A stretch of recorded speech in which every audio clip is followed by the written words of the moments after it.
Okay. Hello, my name is J. Stewart Grad, although my friends call me Jerry. Uh, if you've been involved in a DWI or a DUI arrest, there's some important things for you to know, although some of this information may come a little late.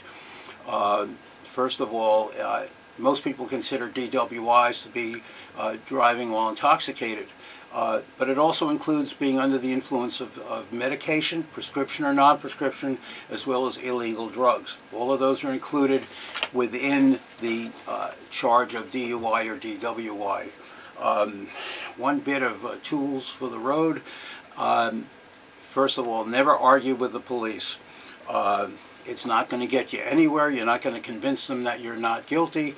They're going to arrest you anyway, in all likelihood. So you really don't want to argue with them, because the only thing that will happen is you'll end up with more tickets.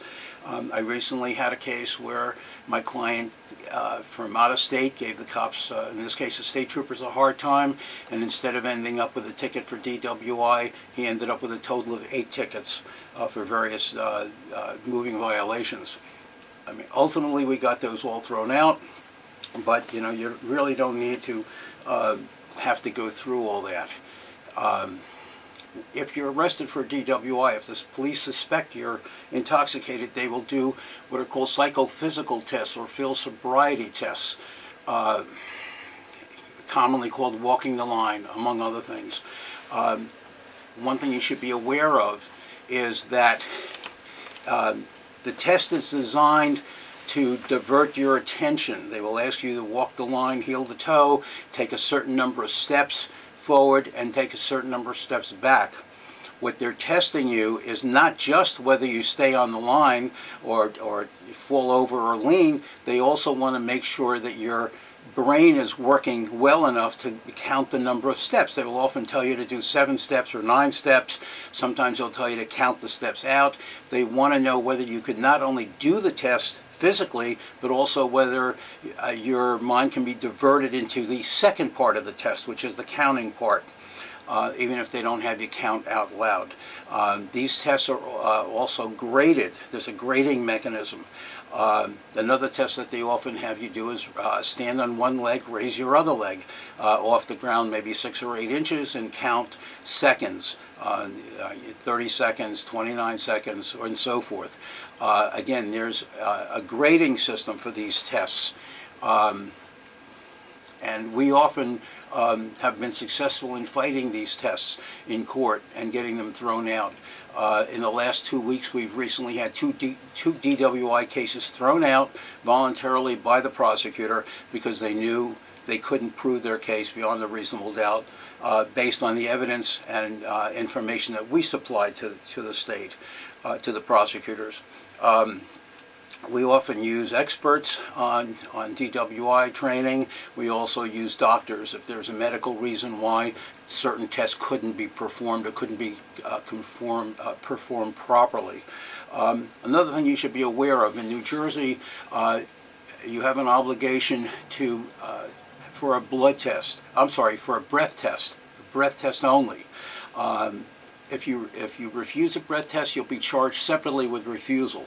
The police will ask you twice. They'll have you sign a form, but you're required to take that test. If you don't, you're charged separately, and the penalties are similar, if not identical, to a DWI conviction, which you will also be charged with. However, the one thing you should be aware of is the police cannot take a blood sample or a urine sample unless you voluntarily agree.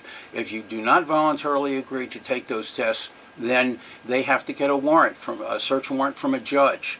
So very often the police will try and persuade someone to, take the blood test, take the urine test.